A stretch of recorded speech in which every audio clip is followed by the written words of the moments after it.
la plupart des grandes entreprises qui font faillite dans le monde entier, le problème est le leadership. Le leadership, comme l'a si bien dit Robert Kiyosaki dans son livre Le Code des affaires, n'est pas une qualité souhaitée, mais c'est quelque chose qui est indispensable. Donc le leadership est l'un des éléments les plus importants dans le business. Quand vous allez regarder la plupart des grandes boîtes qui ont fait faillite dans le monde entier, vous allez vous rendre compte que petit 1 c'est la mauvaise gestion, et petit 2 c'est la mauvaise, petit 1 c'est la mauvaise leadership, et petit 2 c'est la mauvaise gestion. C'est pour montrer que le leadership n'est pas quelque chose c'est pas quelque chose qu'on choisit dans le business, c'est quelque chose qui est indispensable. Peu importe là où tu veux aller avec ton entreprise, là je connais que le leadership est un élément assez important. Parce que tout part du leadership. Le leadership aussi est la capacité d'associer plusieurs individus à une vision commune. La plupart des grandes boîtes qui ont explosé, vous allez vous rendre compte que le leader était quelqu'un qui avait une vision à long terme. Le leader était quelqu'un qui était résilient. Le leader était quelqu'un qui était discipliné. Le leader était quelqu'un qui avait la patience, la persévérance et la persistance. Donc, le leadership est la capacité de mener un groupe d'individus à une vision commune. C'est ce que Gandhi a réussi. Lui a réussi à réunir plus de 200 000 âmes pour un seul cause qui est d'aller combattre la guerre. Donc, dans cette vidéo, nous allons parler des 3 C du leadership. Les 3 C d'un leader. Si vous venez de me découvrir, moi c'est Adama Sawaro. Dans cette chaîne, je parle également du business. Je parle également de l'intelligence financière et de la technologie. Si les thématiques vous intéressent, est-ce que vous êtes au bon endroit? N'oubliez pas d'activer la cloche de notification pour un peu plus des éventuelles vidéos que je partage sur la chaîne. Comme je le disais au début de la vidéo, nous allons parler des 3 C de leadership. Et le premier C de leadership est la croyance. La croyance est l'un des éléments les plus importants. Tous les grands leaders qui ont impacté le monde, tous les grands leaders, que ce soit les leaders religieux, que ce soit les leaders politiques, que ce soit les leaders entrepreneurs ou des leaders créateurs ou des leaders investisseurs, tous seuls avaient un seul point en commun qui est la croyance. La croyance est l'un des éléments les plus importants. La croyance, c'est la capacité de croire quelque chose sans voir la chose. Et d'ailleurs, c'est l'un des les premières lois de la richesse, même est la loi de la perception.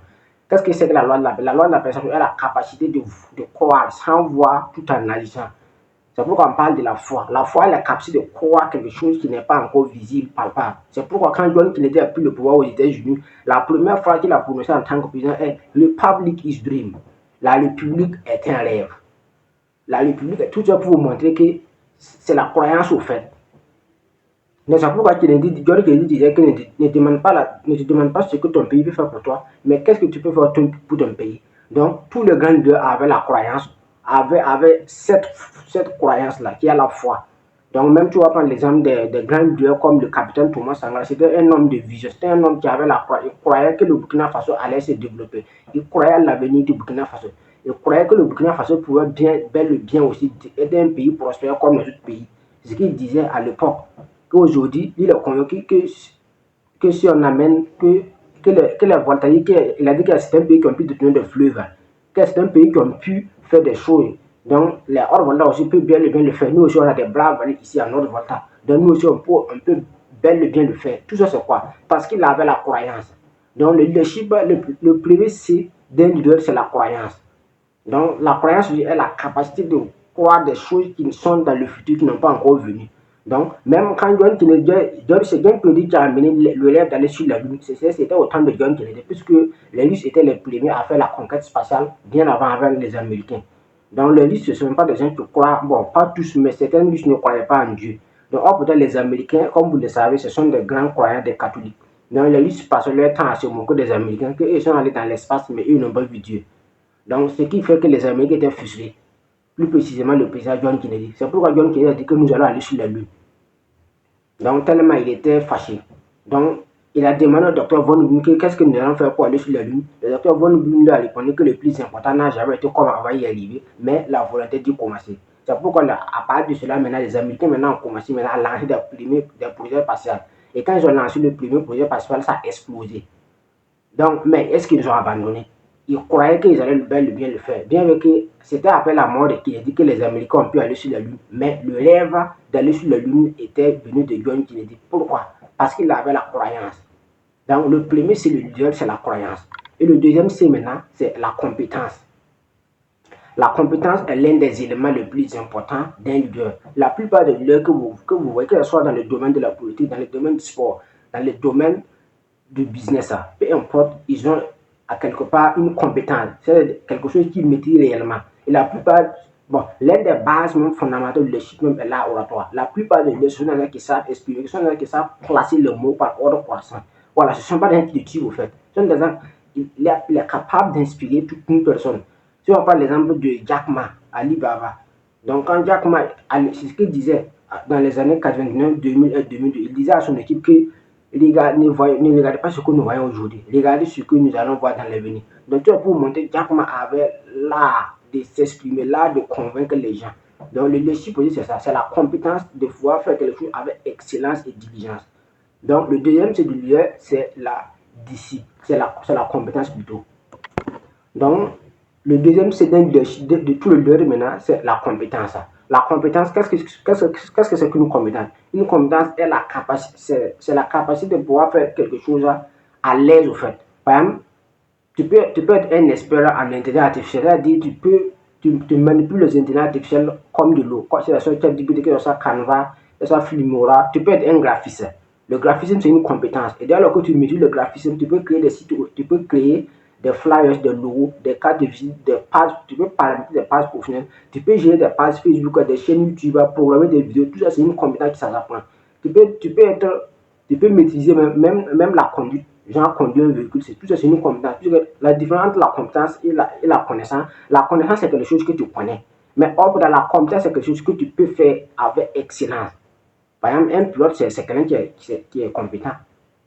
Donc, si on par exemple le docteur c'est quelqu'un il est spécialisé dans un domaine, il maîtrise réellement le domaine, il soigne des gens. Si on parle d'un avocat, il a de la compétence, puisqu'il arrive à remporter des procès. Donc, la compétence, c'est la chose de pouvoir, c'est la capacité de pouvoir faire quelque chose de façon efficace et efficiente, c'est-à-dire de faire la chose de façon rapide et avec des résultats palpables et concrets. Donc, tous les leaders, à un certain moment, ont quelque chose qu'ils maîtrisent réellement. C'est ça même la base fondamentale du leadership, c'est la capacité de pouvoir maîtriser quelque chose. Donc, le deuxième c'est d'un leader, c'est la compétence. Sans la compétence, le leadership ne sert à rien. Et la troisième, c'est maintenant, c'est le caractère. Le caractère aussi, c'est l'un des éléments que tous les leaders ont. Tous les leaders ont un caractère. Quand vous allez étudier tous les grands leaders du monde entier, que ce soit les leaders religieux, les leaders politiques, les leaders entrepreneurs, ils ont un caractère. Et généralement, leur caractère commun, c'est la résilience. La plupart des leaders qui ont impacté le monde, quand vous allez vérifier, vous allez vous rendre compte que la plupart de ces grands leaders-là, leur point commun, c'est la résilience. Donc, ils ont un caractère qui est forgé au fait. Si on prend l'exemple de Henry Ford. Henry Ford, comme vous le savez, c'est celui qui fabriquait les voitures à l'époque.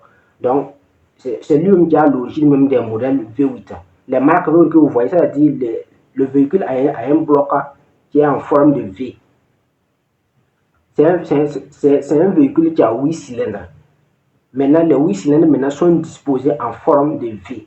Mais tout ça, c'est grâce à la résilience de M. Ford. Puisque un jour, il convoqua tous ses ingénieurs et il disait à ses ingénieurs comment nous allons faire pour créer un véhicule là à 8 cylindres disposés en forme de V.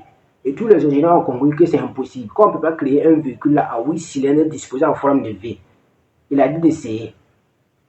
Et 6 mois après, il a convoqué encore un deuxième ingénieur pour dire qui a pu trouver la solution. Personne n'a dit. Et il a dit encore que d'ici l'année prochaine, au prochain rendez-vous, si vous ne trouvez pas la solution, vous devez remettre vos démissions. Voilà. Donc lui, il ne peut pas travailler avec des incompétents. Donc c'est ce qui s'est passé et l'équipe, tous les ingénieurs sont disposés. Et après, maintenant, l'année prochaine, quand elle a convoqué maintenant encore une autre pour demander maintenant qui a pu trouver la solution, c'est-à-dire créer un véhicule là à 8 cylindres disposé en forme de V. C'est-à-dire la fameuse V que vous connaissez actuellement. Et les ingénieurs ont dit qu'ils sont vraiment désolés, mais ils n'ont pas pu trouver la solution. Et ils n'ont pas le choix que de remettre leur démission. Il a refusé catégoriquement de prendre la démission des ingénieurs. Il a dit que je l'aurai. Et ils ont essayé encore, jusqu'à ce qu'ils ont trouvé la solution. Donc, tout ça pour vous montrer, c'est la même chose qu'avec Jack Ma de Alibaba. Il a même dit, c'était en 1999 qu'il a lancé Alibaba. De 1999 en 2004, lui, il a rien dit avec Alibaba, il n'a pas abandonné. Donc, c'est la même chose qu'avec Elon Musk. Elon Musk, au début de SpaceX, c'est jusqu'à 3. C'est au 4e lancement que SpaceX a réussi à envoyer quelque chose dans l'orbite. Puisque au premier lancement, quand ils ont lancé le fusée seulement, à un certain moment, ça explose. Ça n'a pas atteint dans l'orbite. Ça a explosé, ils ont perdu de l'argent.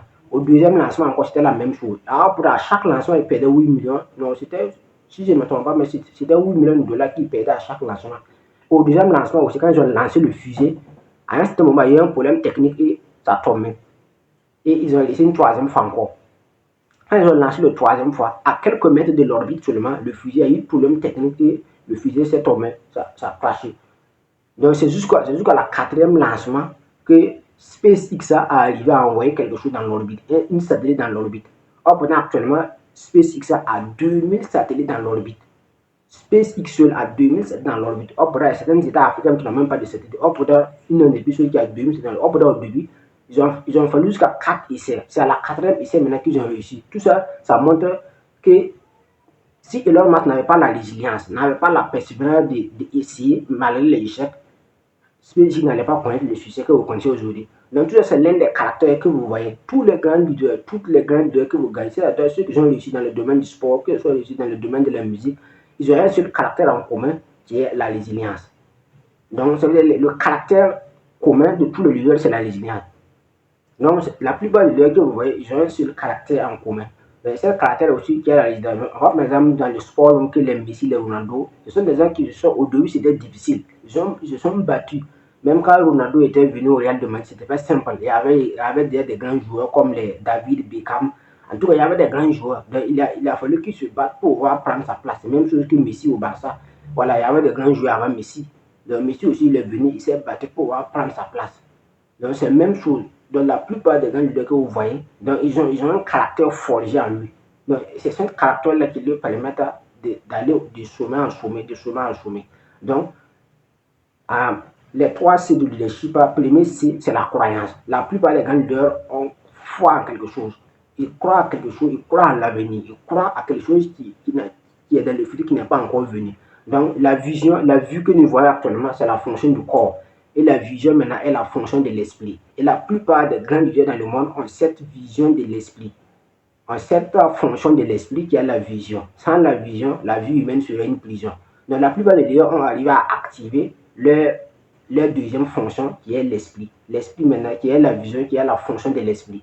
Donc le corps c'est l'homme composé d'âme, corps et esprit. Maintenant le corps que nous voyons actuellement, la vue maintenant qui permet de voir les objets rapprochés, ça c'est la fonction du corps. C'est le corps qui te permet de voir les objets qui sont là.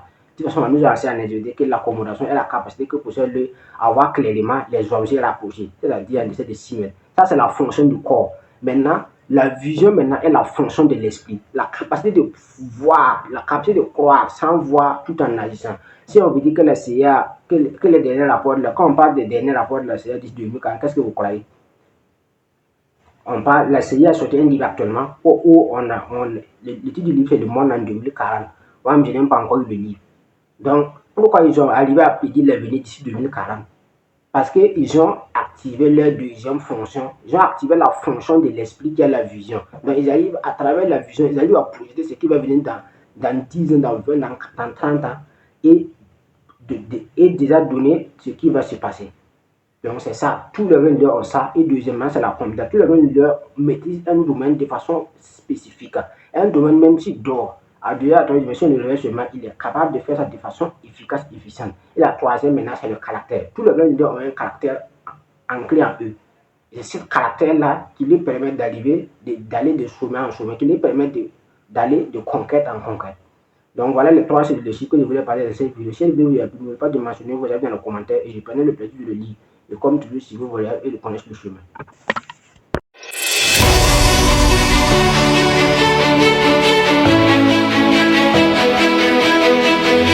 Du haut niveau dans l'univers de la littérature, de l'éducation pratique, pragmatique et de la réalisation. Comme annoncé, le jamais vu et le jamais fait seront maintenant vus et faits avec les ambitieux et sages d'Afrique et du monde à travers le best-seller La puissance de l'auto-éducation du #1 greatest coach Simon Ouedraogo. Un rappel, ce livre bat tous les records de parution de livres. Il fut dédicacé le 30 mars 2024 à Ouagadougou au Burkina Faso devant 6500 cerveaux et a atteint plus de 25 000 exemplaires vendus en un an. Après plusieurs mois de rupture de stock, le livre revient en série limitée et estampillée HGC. Et écoutez bien, cette série limitée est numérotée de 1 à 120 000 et estampillée HGC qui signifie Hope Giver Conference Center. Attention, il n'y a que 120 000 exemplaires de cette série limitée et unique pour plus d'1,6 milliard d'habitants d'Afrique, d'où sa rareté et sa spécificité.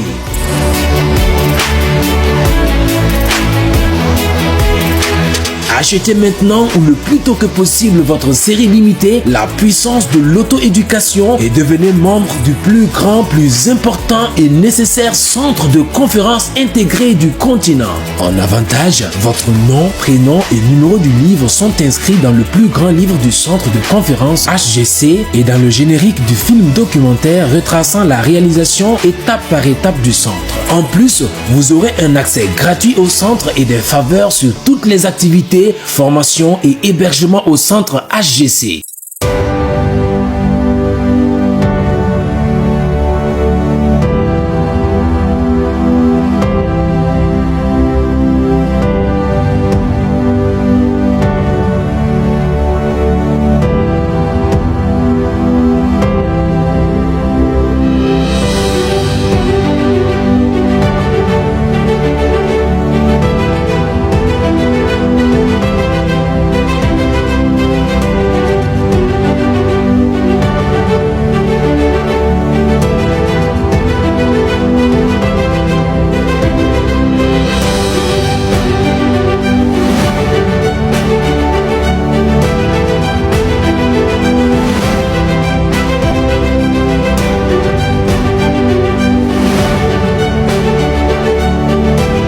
Notez bien, date de début des travaux de construction, avril 2026, date de vente et distribution de la série limitée du 21 janvier 2026 au 2 janvier 2027, date prévue d'inauguration, novembre 2028, lieu Ouagadougou au Burkina Faso, à Koubri, en bordure de l'eau.